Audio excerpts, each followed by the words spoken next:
ಕೆಲ ದಿನಗಳ ಹಿಂದಷ್ಟೇ ನಡೆದಿತ್ತು ಅಹಿಂದ ನಾಯಕರ ಸಭೆ. ಸತೀಶ್ ಜಾರಕಿಹೊಳಿ ನೇತೃತ್ವದಲ್ಲಿ ಡಿನ್ನರ್ ಪಾಲಿಟಿಕ್ಸ್ ನಡೆದಿತ್ತು.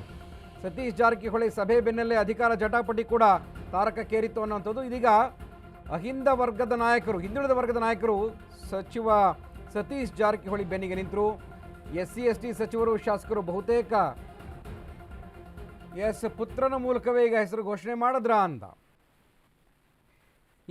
ಹಿರಿಯ ನಾಯಕರು, ಹಿರಿಯ ಸಚಿವರು ರಾಮಲಿಂಗಾರೆಡ್ಡಿ ಅವರು ದೂರವಾಣಿ ಸಂಪರ್ಕದಲ್ಲಿದ್ದಾರೆ. ಸರ್ ನಮಸ್ಕಾರ, ಗುರುಪ್ರಸಾದ್ ಮಾತನಾಡ್ತಾ ಇದ್ದೀನಿ. ನಮಸ್ಕಾರ, ಹೇಳಿ. ದೀಪಾವಳಿ ಹಬ್ಬದ ಶುಭಾಶಯಗಳು ಸರ್. ನಿಮಗೂ ಶುಭಾಶಯ. ಓಕೆ, ಪಟಾಕಿ ಎಲ್ಲ ಹೊಡೆದ್ರಾ?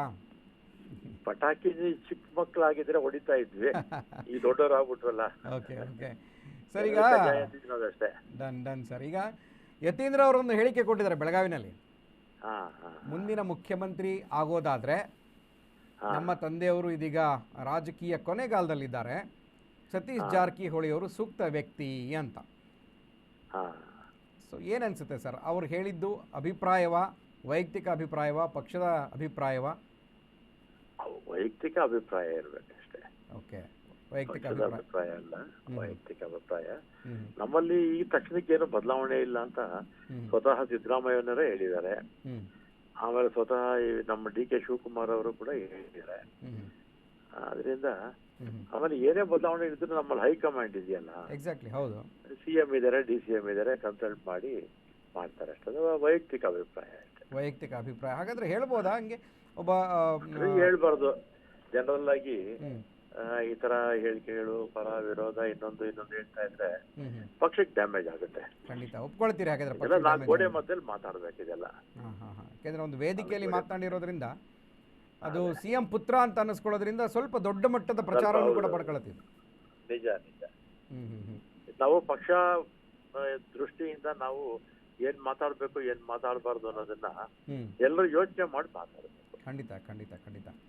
ಯಾಕೆಂದರೆ ಈ ವಿಚಾರ ಎಲ್ಲೋ ಒಂದು ಕಡೆ ಸಣ್ಣದಾಗಿದ್ದು ಕೂಡ ಅವರು ವೈಯಕ್ತಿಕ ಹೇಳಿಕೆ ಅಂತ ಅಂದ್ಕೊಂಡ್ರು ಕೂಡ, ಸೊ ಎಲ್ಲ ಆರಿಸಿ ಬಂದಿರುವಂಥ 136 ಶಾಸಕರಿದ್ದಾರೆ, ಅವರು ಒಪ್ಪಿಗೆ ತಗೊಳ್ಬೇಕು. ಹೈಕಮಾಂಡ್ ನಾಯಕರಿದ್ದಾರೆ. ಯಾಕೆಂದರೆ ಪಕ್ಷ ಒಂದು ಶಿಸ್ತಿನಿಂದ ನಡೀತಾ ಇದೆ. 136 ಕಡಿಮೆ ಏನಲ್ಲ ಸೀಟ್ ಈ ಬಾರಿ ಬಂದಿರುವಂಥದ್ದು. ಒಂದು ಸಣ್ಣ ಹೇಳಿಕೆ, ಒಂದು ಕೂದಲೆಳೆಯಷ್ಟು ಹೇಳಿಕೆ ಎಲ್ಲ ಒಂದು ದೊಡ್ಡ ಡ್ಯಾಮೇಜನ್ನು ಮಾಡಬಹುದಾ ಅಂತ. ಆ ಥರದ್ದೇನಾಗಲ್ಲ ಅಂತ ಹೇಳ್ತೀವಿ. ಓಕೆ ಓಕೆ ಸರ್, ಈಗ ಪವರ್ ಶೇರಿಂಗ್ ವಿಚಾರ ಸಾಕಷ್ಟು ನಡೀತಾ ಇದೆ ಸರ್. ಅದ್ರ ಬಗ್ಗೆ ನನಗೆ ನಾನು ಮಾಹಿತಿ ಇಲ್ಲ. CM DCM ಅವ್ರನ್ನೇ ಕೇಳಿ. ಓಕೆ ಓಕೆ, ಹಿರಿಯ ನಾಯಕರಿದ್ದೀರಿ ತಾವು, ಸಾಕಷ್ಟು ವರ್ಷಗಳಿಂದ ಕಾಂಗ್ರೆಸ್ ಅನ್ನ ಮುನ್ನಡೆಸ್ಕೊಂಡು ಬಂದಿದ್ದೀರಿ. Okay okay, thank you. ನಮಸ್ತೆ ನಮಸ್ತೆ ಸರ್ ಮಾತನಾಡಿದ್ದಕ್ಕೆ. ಹಿರಿಯ ನಾಯಕರು ರಾಮಲಿಂಗಾರೆಡ್ಡಿ ಅವರು ಮಾತನಾಡಿದ್ದು ವೈಯಕ್ತಿಕ ಹೇಳಿಕೆ ಇರಬಹುದು, ಆದರೆ ಅವರು ವೈಯಕ್ತಿಕವಾಗಿಯೂ ಕೂಡ ಕೊಟ್ಟಿದ್ದ ತಪ್ಪು. 4 ಗೋಡೆಗಳ ಮಧ್ಯೆ ಅವರ ಅಭಿಪ್ರಾಯ ಹೇಳ್ಕೋಬಹುದಾಗಿತ್ತು. ಅದನ್ನು ಬಿಟ್ಟರೆ ಸಾರ್ವಜನಿಕವಾಗಿ ವೇದಿಕೆಯಲ್ಲಿ ಹೇಳಿದ್ದು ತಪ್ಪು ಅನ್ನುವಂಥದ್ದನ್ನು ಹಿರಿಯ ನಾಯಕರು ಸೂಚ್ಯವಾಗಿ ಹೇಳಿದ್ದಾರೆ. ಸೊ ಅದನ್ನು ಅವರು ವಿರೋಧಿಸಿದ್ದಾರೆ, ಒಂದು ಸಾಫ್ಟಾಗಿ ಅದನ್ನು ವಿರೋಧಿಸಿದ್ದಾರೆ. ಹೇಳಬಾರ್ದಾಗಿತ್ತು, ಪಕ್ಷಕ್ಕೆ ಡ್ಯಾಮೇಜ್ ಆಗುತ್ತೆ ಅನ್ನುವಂಥ ಮಾತನ್ನು ಹಿರಿಯ ಸಚಿವರು, ಕಾಂಗ್ರೆಸ್ನ ಹಿರಿಯ ಸಚಿವರು ರಾಮಲಿಂಗಾರೆಡ್ಡಿ ಈ ಒಂದು ಹೇಳಿಕೆಯನ್ನು ಅಶ್ವವೇಗ ನ್ಯೂಸ್ನಲ್ಲಿ ವ್ಯಕ್ತಪಡಿಸಿದ್ದಾರೆ. ಬಹುತೇಕ ಯಾಕೆಂದರೆ ಪಕ್ಷ ಶಿಸ್ತಿನಿಂದ ನಡೀತಾ ಇದೆ, ಹೈಕಮಾಂಡ್ನ ಸೂಚನೆಯಂತೆ ಅಣತಿಯಂತೆ ನಡೆಯುತ್ತೆ ಅಂತಂದಾಗ ಒಂದು ಲೂಸ್ ಟಾಕ್ನ ಯಾರೂ ಮಾತಾಡೋದಕ್ಕೆ ಸಾಧ್ಯ ಇಲ್ಲ. ಇವರಾಗಬಹುದು, ಇವರಾಗಬೇಕು, ಅವರಾಗಬೇಕು ಅಂತ ಒಬ್ಬ ಪಕ್ಷದ ಸದಸ್ಯನಾಗಿ ಯಾರನ್ನೂ ಕೂಡ ಇವರು ಸೂಚಿಸಿದ ತಕ್ಷಣ ಆಗಿಬಿಡುತ್ತೆ ಅಂತಲ್ಲ. ಆದರೆ ಈ ಒಂದು ವಿಚಾರ ಬೇರೆ ಬೇರೆ ವಿಚಾರಗಳಿಗೆ ಆಸ್ಪದ ಕೊಡೋದು ಖಂಡಿತವಾಗಿ ಆಗುತ್ತೆ.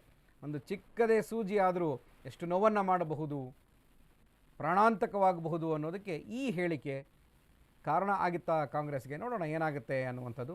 ಸೊ ಒಟ್ಟಿನಲ್ಲಿ ಸತೀಶ್ ಜಾರಕಿಹೊಳಿ ವಿಚಾರ ಇದೀಗ ಮುನ್ನೆಲೆಗೆ ಬಂದಿದೆ.